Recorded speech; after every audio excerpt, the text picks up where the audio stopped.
Welcome to the Massachusetts School of Law's Educational Forum presents A Question of Law. This program is produced by the Massachusetts School of Law and is shown nationwide. One recent afternoon, two prominent Washington figures spoke on the same subject at two events about 50 miles apart. One of those addresses was strident, the other moderate in tone. Between them, they framed the issue we will be discussing for the next hour, the attack on the judiciary. In Washington, the well-known Republican leader in the House of Representatives, Tom DeLay of Texas, delivered a taped address to a conference on the judicial war on faith, railing against recent court rulings.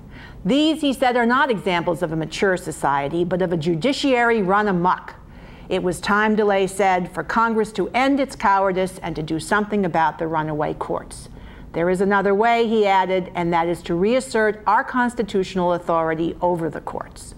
On a college campus just outside Baltimore, Supreme Court Justice Sandra Day O'Connor addressed a crowded auditorium of students and faculty.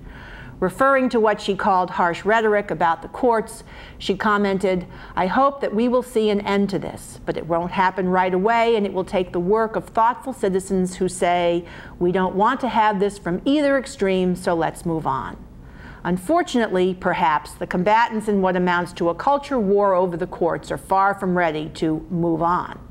As a result, the American judiciary, state and federal courts, from local trial courts up to and including the Supreme Court itself, appear to be under siege, and the threat goes beyond a mere rhetorical assault. One of our guests on our program today has summed up the present climate when he said, "The judiciary is fast becoming enemy number one in the culture wars, and the side wearing the black robes is losing." We are here to explore just how this wide-scale attack on the judiciary happened and what may lie ahead for our court systems. And with me to join in this discussion are Bert Brandenburg, Michael Gerhardt, and Lyle Denniston. Mr. Brandenburg, whom I quoted just a moment ago, is the executive director of the Justice at Stake Campaign, a privately funded, nonpartisan organization working to defend the independence of the courts at all levels. Previously, he was the principal spokesman for the Justice Department in the Clinton administration and earlier served as an analyst for the Progressive Policy Institute. Professor Gerhardt is completing his teaching and research as the Hanson Professor of Law at the College of William and Mary Law School and will soon join the law faculty at the University of North Carolina. A widely published constitutional law scholar, a former law school dean, and a frequent advisor to the White House and Congress, he is an expert on the relationship between the courts and the other branches of government. Our regular viewers know Lyle Denniston, a veteran Supreme Court correspondent and frequent commentator on the law on these programs and in other forums. We are pleased to have each one of you joining us today, and I am Constance Rudnick, a professor at the Massachusetts School of Law. Let's start with some history, Professor Gerhardt, if you don't mind. This isn't exactly the first time we've had an attack on the judiciary, and it's not the first time Congress has threatened, or even the executive has threatened, to take away some of the powers that at least the federal judges have. It goes back to the time of Thomas Jefferson, doesn't it? It does. You can even argue it goes back to the very first days of the Republic. But under President Jefferson, his agenda included an attack on the judiciary. He wanted to create more vacancies for judges and justices from his party, the Republican Party, and he helped put together a strategy to try and impeach some judges, as well as perhaps use other powers to create vacancies. And his goal was to remove Federalists from the bench. And to put in Republicans who would then promote his, or that party, if you will, agenda. Yes, his agenda was to put more Republicans on and to ensure fewer Federalists. And the Republicans, if we can generalize, would be more like the states' rights persons who were in favor of a strong state governments, as opposed to Federalists who were in favor of stronger national government. I think is a fair characterization. It's hard to find a modern equivalent for it, but certainly at the time, his appointees would have preferred to put the power in the states more than in the federal government and to find ways to curtail federal power. Okay. And we can't forget the court packing effort of President Roosevelt during his New Deal administration. Certainly the court packing plan devised by President Roosevelt was one of the more recent efforts to find ways to put people with the kind of ideology the president wanted on the Supreme Court. And so he was not going to pursue the impeachment strategy, but instead he proposed a radical plan to expand the size of the court, to add more justices whom he then could appoint. But ultimately, Congress rejected it. And is it again fair to say that this was another effort by a coordinate branch to advance a political agenda? One of the reasons that Roosevelt was so bent on changing the makeup of the court was because the court had in the beginning struck down so many of his social reform plans and Congress's efforts to juice up the economy, if you will, during the Depression. Yes, President Roosevelt was extremely concerned, as were all the other people in his administration, that the Supreme Court in particular was overruling or striking down some key pieces of the New Deal. He was facing a national depression. He was looking for ways to ensure that the federal government would have the power necessary to enact and to put into place progressive economic reforms. Okay, so why is this any different from either of the two examples that we just talked about? What's going on now? Isn't this just an effort by one political party to pack the court or to increase its presence, that political party's presence, on the federal bench in order to further its own political agenda? I think if it's different at all, it may be in the following way.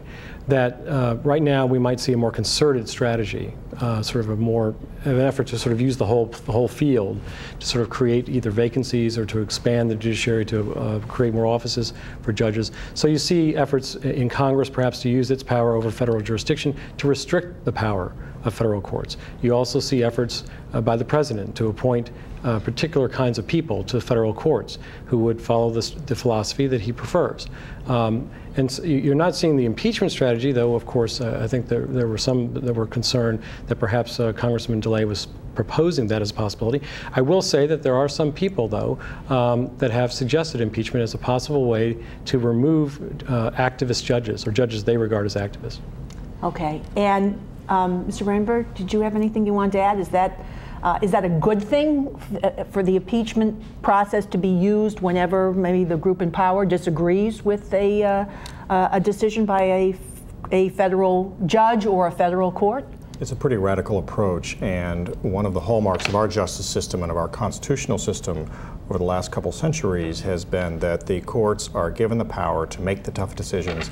As Professor Gerhardt has explained, they are going to always be involved in big league politics. They will make decisions that displease at least half the people involved in a case, which is why they need the independence to make decisions free from impeachment threats. And it is true that sometimes there's talk of impeachment, you may not go forward. On the other hand, the agenda of those who are willing to talk about impeachment, as radical it is not just to perhaps follow through someday, but to very much intimidate judges.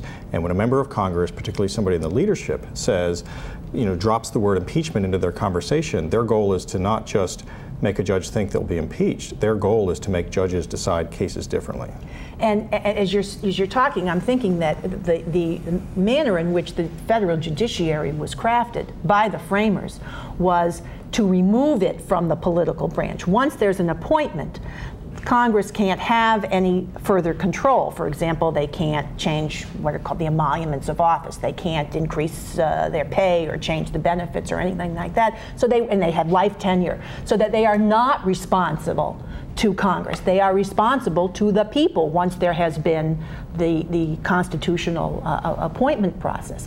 So is this not reached those individuals who think that anytime a judge doesn't decide in the way that they think that they should, that these people ought to be impeached? It's contrary to the framers' intent. Well, it's hard to argue, I think, that making a decision, perhaps that some people disagree with, constitutes grounds for impeachment is difficult. It's just very difficult to put together the case that some judge, who rarely is acting alone, but in fact is acting with other people, and then renders a decision is justifiably removed from office. We have checks and balances in our Constitution, and I'm not sure impeachment is the proper check for a decision with which one disagrees. There are other ways of dealing with it. Constitutional amendment is one way of dealing with it. Another is to appoint different kinds of judges or justices. But certainly one of the innovations in our Constitution is to ensure the independence of the judiciary, to ensure that it is not under the control of either the President or Congress once appointed, to insulate judges from political retaliation for their decisions. Okay. Those who are calling for retaliation against the courts, punishing the courts, if you will, seem to be particularly upset about a number of decisions. Lyle, you've been following the Supreme Court for obviously many years, but recently, what particular decisions have really animated the well, most of them, Connie, are the social issue kind of rulings, and the ones that come most quickly to mind, not only at the federal level, the Massachusetts Supreme Judicial Court decision, which recognizes the right of gay couples to marry. That's a very prominent source of criticism. Then the Supreme Court of the United States, its decision recognizing for the first time a right of sexual privacy for gay couples. That's also stirred a lot of criticism.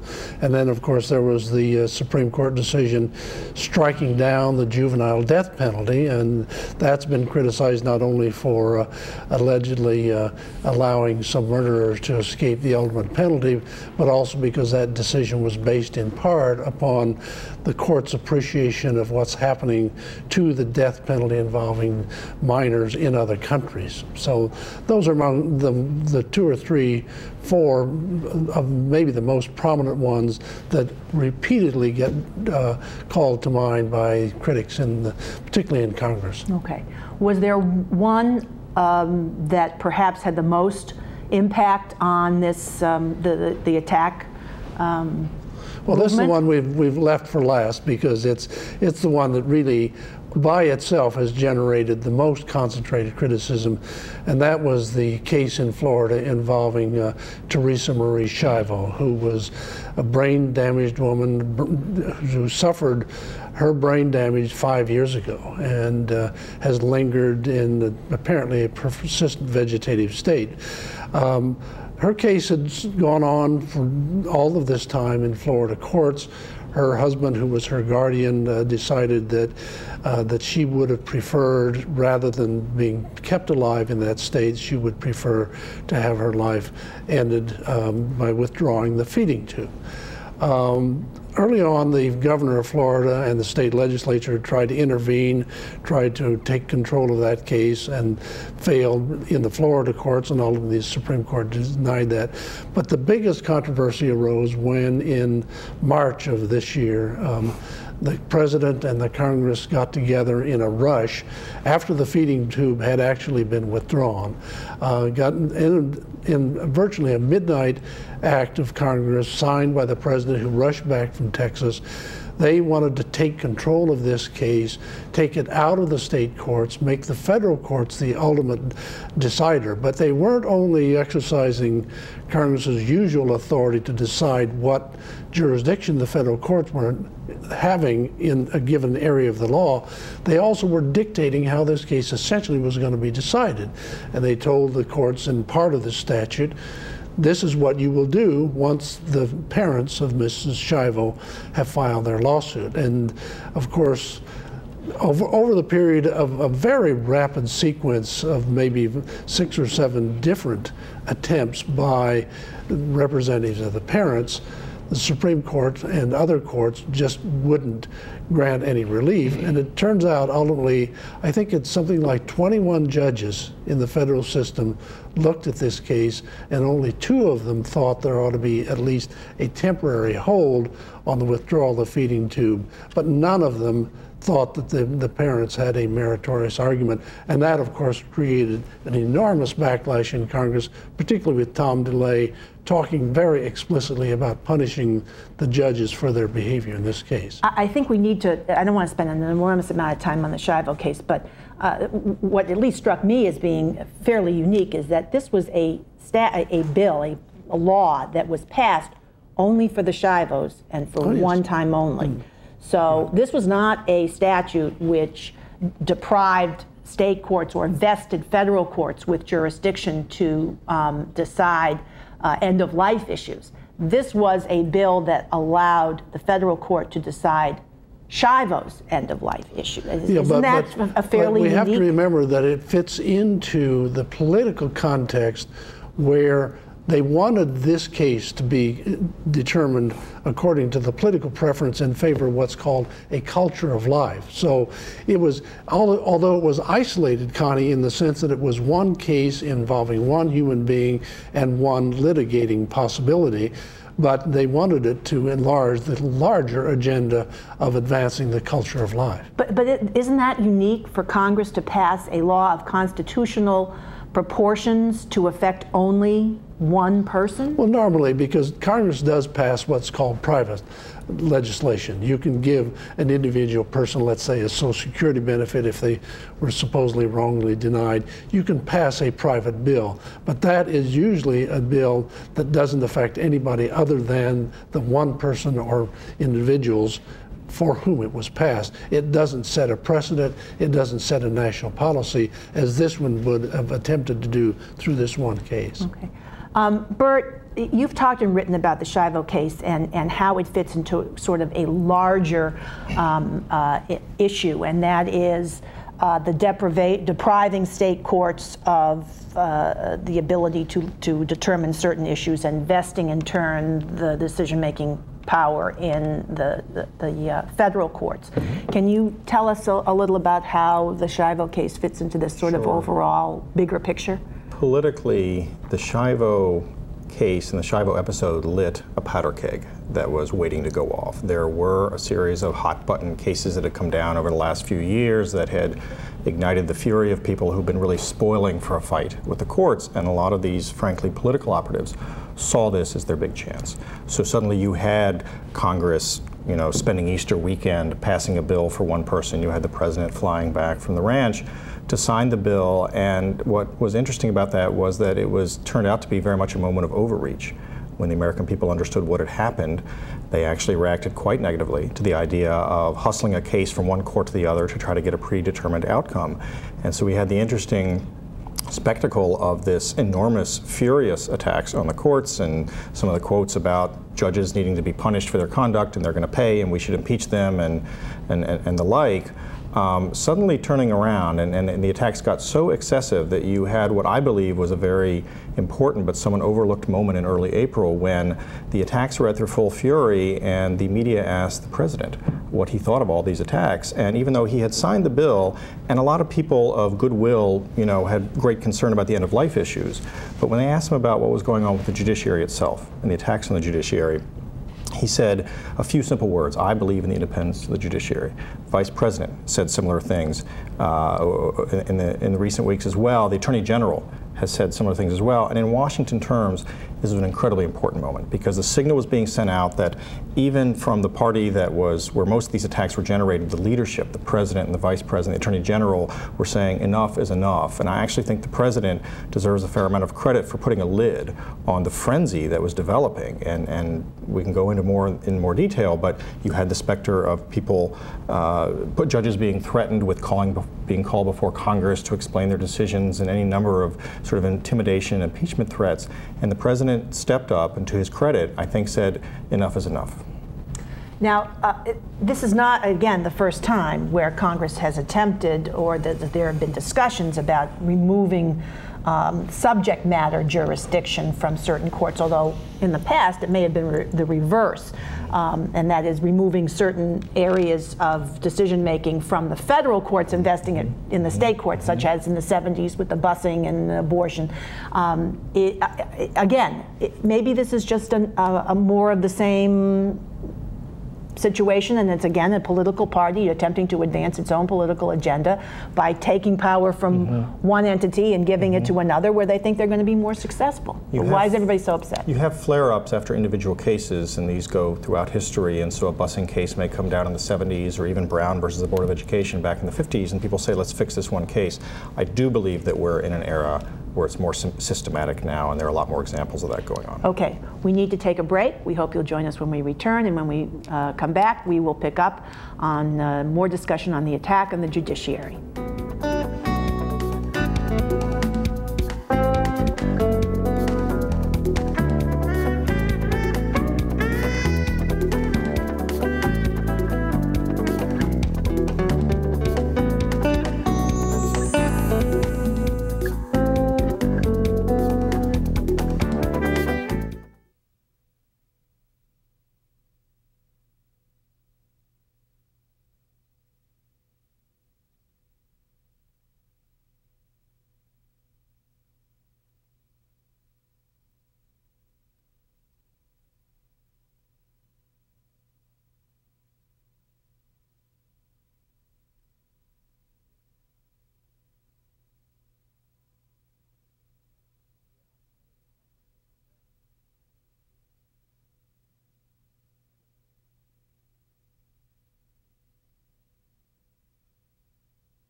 Welcome back to MSL Presents Educational Forum, A Question of Law. We're here today discussing the attack on the judiciary, and Mr. Brandenburg, you were, when we took our break, you were talking a little about, I think, what people colloquially, or what you colloquially refer to as court stripping. That's right. I mean, this is really a three-part attack against the courts, and as we've talked about, there's an effort to demonize judges, there's an effort to intimidate them, and there's also an effort to take away their power to protect people's rights and to decide cases fairly and impartially. So, for example, you have in the area of civil liberties, the Patriot Act, amongst other things, took away the power of judges to police the federal government when it wants to do a wiretap or check people's records. And aside from the issue of when the government should be able to do that, in fighting the war on terror, the idea of taking away a judge who kind of keeps an eye on things and looking over the government's shoulder strikes me as a pretty bad idea. In the area of criminal sentencing, there's been a lot of loss of discretion on the part of judges to pick punishments that fit the crime, and the legislature is increasingly trying to just simply pick them in advance. In the area of marriage, as was mentioned before, you have this effort to amend the Constitution to take away the power from state courts to interpret their own family laws that they have interpreted for centuries in many cases. And then finally, you have a cluster of cases that often involve moral issues and things like the Pledge of Allegiance and 10 Commandments, where you have people in Congress saying, not only do we not like certain decisions, let's not even let the courts decide, but some of these bills are being written before the courts even render their final decision. We don't even like what the courts may decide, so let's take away their power to even hear the case in the first place. And when you get to the point where somebody cannot even get a day in court in America, you're doing something pretty fundamental to the checks and balances that the framers set up. You've talked about a number of areas, one sort of anti-terrorism areas and then other sort of social policy areas. And those are really very different, aren't they, Professor? I mean, it's one thing if the Congress or the legislatures attempt to protect the community by not permitting courts to review executive decisions with respect to enforcing anti-terrorism laws. What about social policy issues? Are those the kinds of cases that courts ought to be able to decide, or maybe those are best left up to the legislature, the will of the people? Well, those have been cases that courts have decided for decades, and that's part of the problem. I mean, part of the problem is, from the point of view of critics of the courts right now, is that they are, as DeLay said, running amok. They're activists. And I understand the critics of the court when they use the word activist to mean basically making decisions that they would have preferred legislatures to have made. The problem is that everybody dislikes some decision that the courts make. And it's not hard to find a decision that you would have preferred the legislature to make. And I think one of the difficulties right now in the public dialogue is that the critics of the courts are not being very open and expansive in explaining exactly their theory of an ideal judiciary. It sounds as if they'd want to put people on the courts who would rule in conformity with the majoritarian will, and that's not necessarily the proper way for judges to decide cases. But it's not a unique approach. It's the approach that almost every administration has taken, isn't it? Well, sure. Every administration is entitled to try and appoint judges and justices with the credentials that they prioritize. But that's the administration's agenda. Something else we haven't mentioned yet, but is part of the mix here, which is real important to remember, is that the Senate's also involved. The Senate is involved as a check, usually, on the president's discretion in nominating judges and justices, and this attack on the judiciary includes, of course, the recent effort to abolish the filibuster through the so-called nuclear option. Okay. Actually, it was in the Senate. We should also recall where Roosevelt's court-packing plan ultimately died, so that in that instance the Senate really did act as a check upon executive attempts to subvert the independence of the judiciary. But that's now where we're seeing the part of the attack is playing out. It's interesting to look between the House and the Senate. The attacks coming from the House are a lot more venomous and personal, whereas the attacks on the judiciary in the Senate are a lot more institutional. I mean, what's been going on in the Senate is really to change the nature of the checks and balances relationship between the executive and the legislature vis-a-vis the third branch. But the way our bicameral legislature was set up was to make the House of Representatives the body that's closest to the people. It was always supposed to be a more populist, responsive and oriented group. The Senate was designed to be a more elite group of individuals who would have sort of a larger picture and wouldn't change with the times the way the House might. So, but also maybe the House is just doing what the people really want it to do. Well, I think the House is doing what politicians think the people want it to do, literally, and that's why the content of the attacks that you get on the judiciary is different when you hear rhetoric from people like Tom DeLay or members of the House than it is when you hear it in the Senate. The Senate is a place where the saucer is supposed to allow the cooling of the heated debate a little bit. But what apparently is happening now, or what seems likely to be happening now in the Senate, is that in addition to serving this role as being the more serene, the more stable branch, it is also the one that is moving much more aggressively to change its own character in order to give the president a freer rein in trying to control the future of the courts. Mike, did you want to add something to that? You've written a lot about the so-called nuclear option. I don't want to spend a whole lot of time on it, but it does. It is important, I think, to mention it here. I do think it's noteworthy that the court packing plan failed ultimately in part because Democrats, people from the president's own party, decided not to take that extra step with him. And the nuclear option, at least thus far, has failed in part because there have been some Republicans that refused to go with what the majority leader, and I think also the president, would have wanted to have done with the filibuster.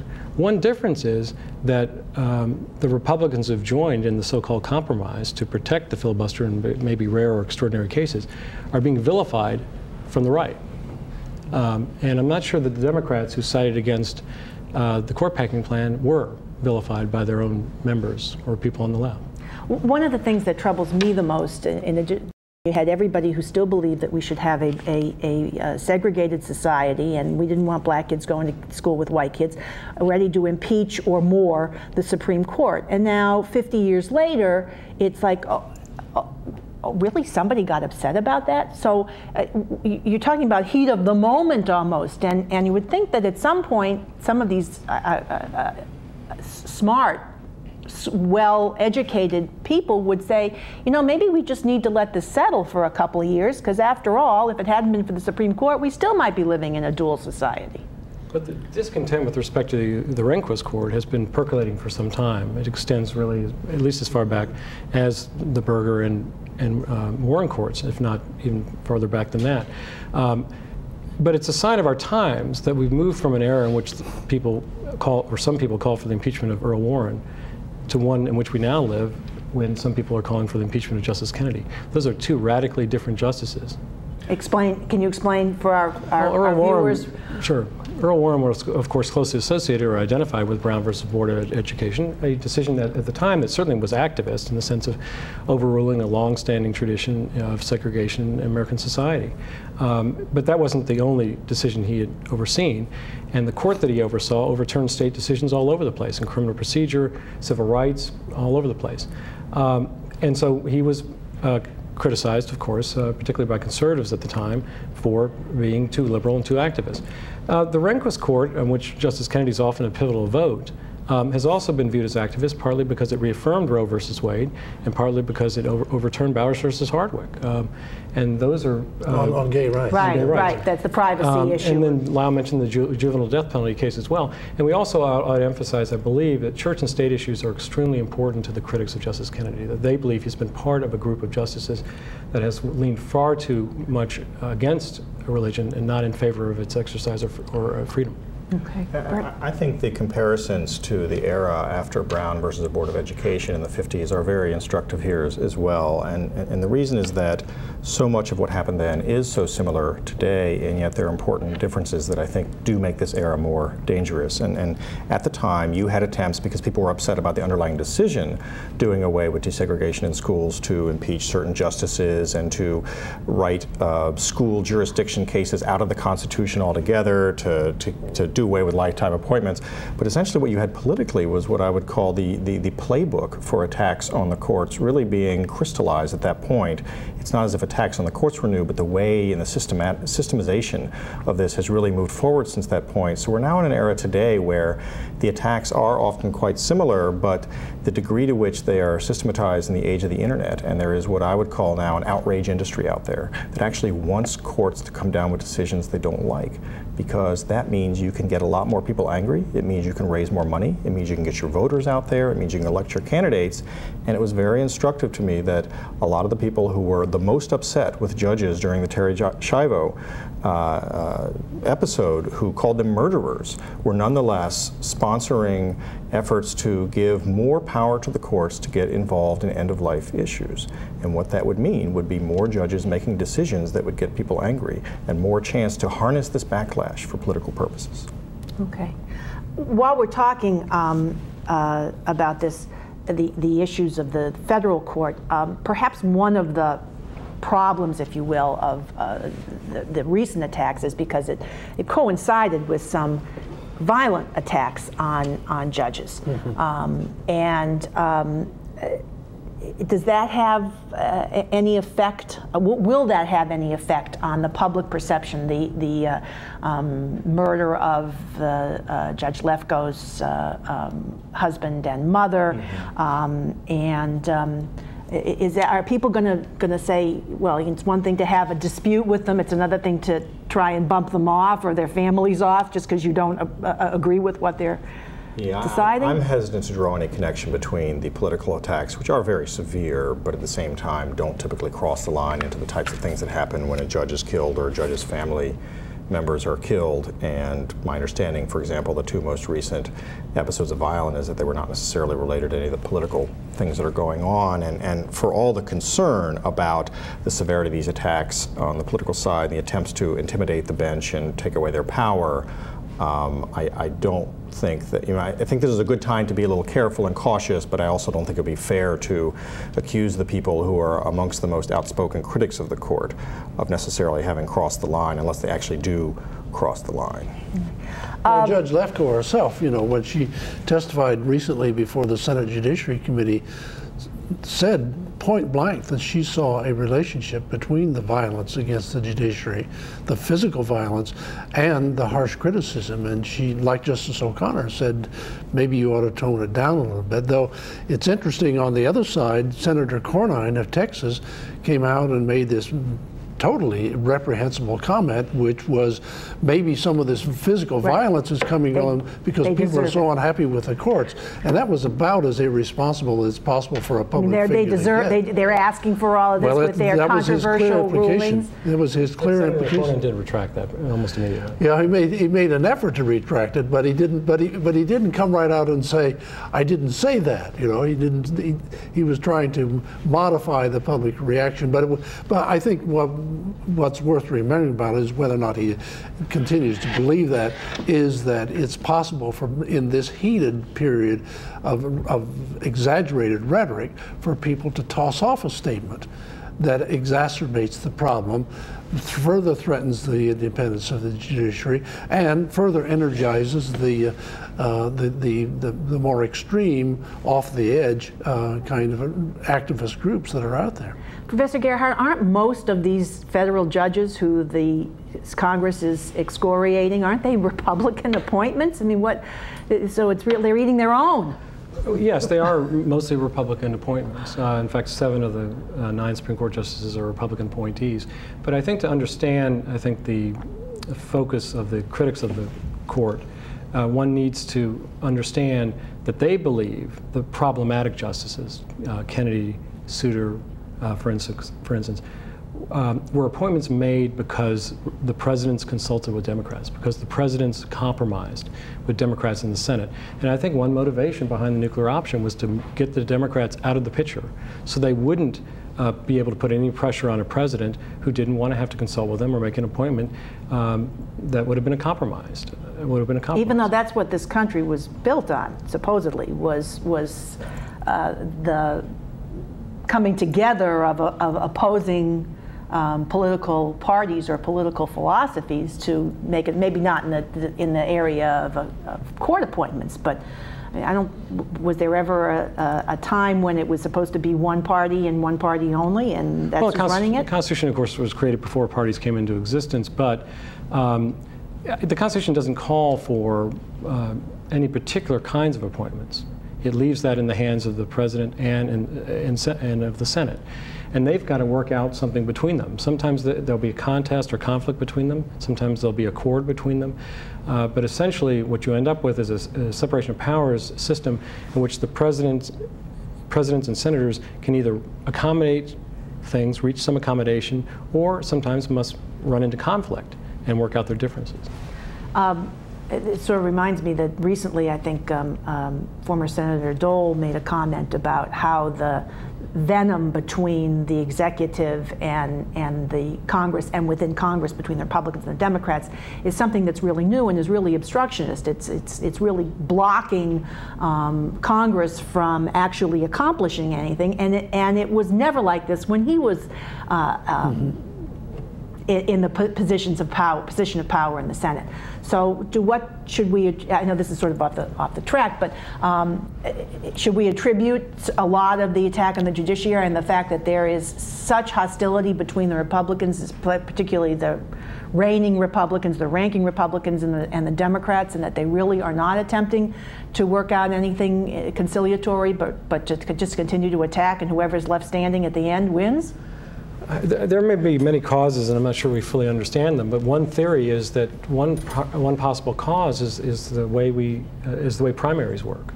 To win primaries, for example, on the Republican side, you've got to veer a little more to the right, and perhaps to win a primary on the Democratic side, you've got to veer a little more to the left. Well, that means the distance between them is wider.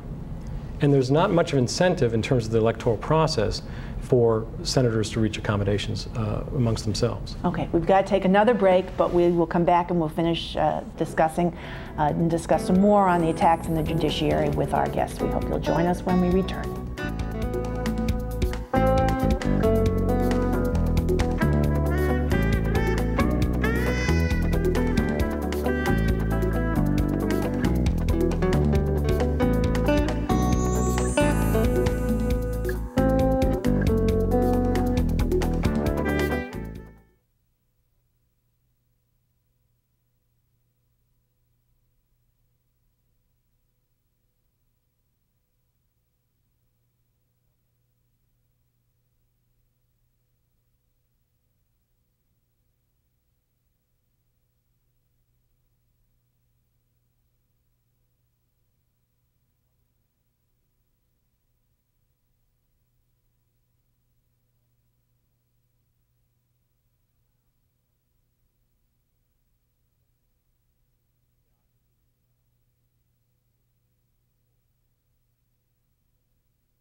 Welcome back to MSL's Educational Forum Presents a Question of Law, and we're here today discussing the attacks on the judiciary.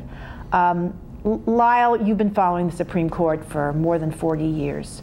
Is this venomous attack on that court and other federal and state courts having an effect on the judges individually, on the court institutionally, with respect to what cases it's taking or how it's deciding any cases? Well, the couple of layers, Connie, where it may be having some effect. I think, for example, the fact that you have not had a retirement from the court for now, a departure for more than 10 years, approaching 11 years, is in part due to the fact that they know what a struggle it would be to get a successor. And I think that's one reflection where, for example, Justice O'Connor, I rather suspect that she's hung on longer than she might have wished to have hung on, because she knows what a difficult thing it will be to get her replacement on. So that's one kind of institutional impact. But I don't have a sense that the justices themselves, as individuals or as a collective, are reacting to this kind of criticism. I mean, at the outset of the show, you quoted the speech by Justice O'Connor.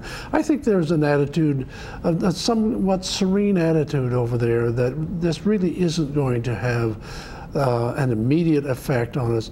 And I doubt that any one of them would admit to it, that they would in fact cast a different vote now because of the strength of the opposition that they got for example, in the Shivo case, or for what Justice Kennedy did in the gay rights cases, or what Justice Kennedy did in, let's say, the juvenile death penalty case. But when we get to some of these cases that involve social issues, it's possible that the religious right may win some of those cases. And one thinks, for example, of the Ten Commandments case. They may win what they want in that case, and then somebody will say, oh, it's obvious that the courts are knuckling under. I think that probably will not be the case, because the justices, I think, they have a very keen sense of what independence means to them. And the Chief Justice himself has made a number of speeches on the theme of protecting judicial independence. And so, you know, Mr. Dooley, the fictional Mr. Dooley, said that the Supreme Court follows the election returns, but I don't think it follows them that closely. I think there is an impact on the court if you have a succession of appointments that the court may turn its direction, but I don't see the court turning in a new and definably different direction because of the strength of this kind of attack. And I certainly don't think it has any impact on the cases that they choose to hear. I mean, they've cut back on their caseloads so far now that you wonder what the criteria is for granting cases. But I don't think they're avoiding taking cases because those cases would be controversial.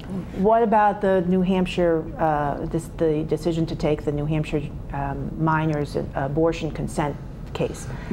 Did that have any effect one way or the other? It's been a long time since they took an abortion case. It's been 5 years since they took an abortion case, but this one, I think, Connie, is somewhat discreet. I mean, this is a case where, and it's a very technical question of law as to what standard you use when you're judging the constitutionality of an abortion statute.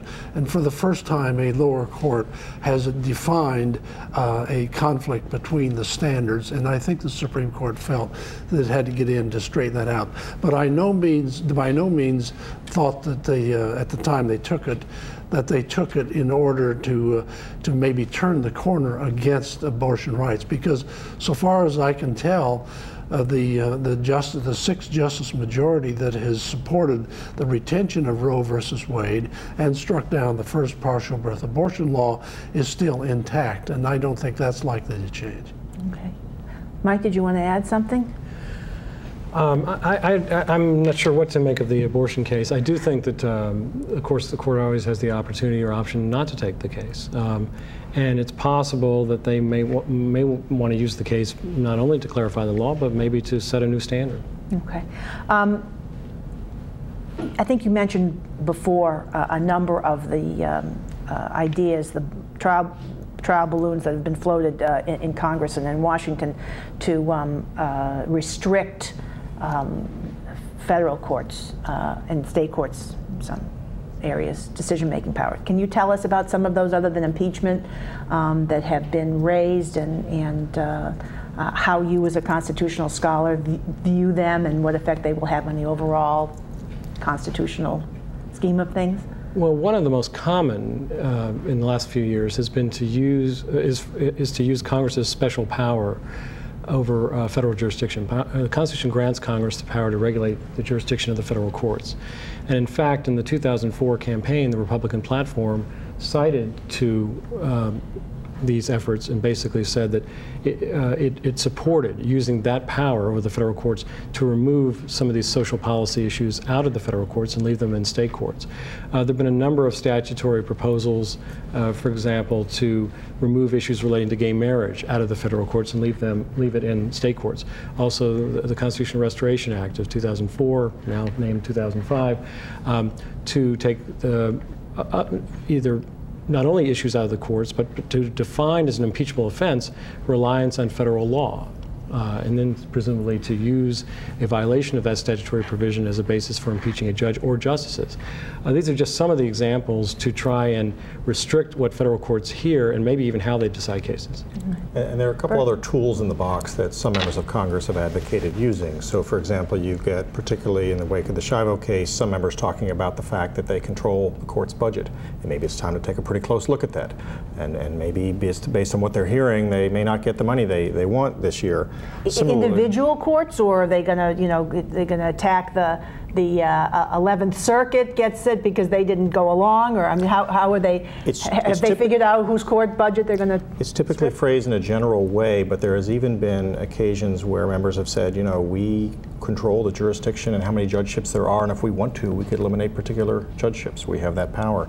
In addition, you have the effort to take particular judges and essentially sort of haul them before Congress for hearings that essentially become sort of star chamber exercises. And if you think about it, on the one hand, like any public servant, a judge should have to answer for what they did and why they did it, and therefore going before Congress may not be the worst thing in the world. On the other hand, judges actually write out why they do what they do in their opinions. They do, frankly, far more than the other branches of government in explaining their actions. And so what becomes clear in a hurry is that many of these attempts are, at best sometimes wastes of effort because the judges have work to do back home hearing more cases, and at worst they can become somewhat McCarthyistic. And you had, for example, a Reagan appointee who was hauled before the House Judiciary Committee a couple of years ago after some comments he made about the sentencing guidelines that did not meet with the favor of some people in Congress, and it was a browbeating exercise. The sentencing guidelines that were ultimately held unconstitutional by the Republican-dominated Supreme Court. In part, and what I would add to that is that the attempt was there not just to necessarily try to sway that judge to do something, but to send a message to every judge in America that if you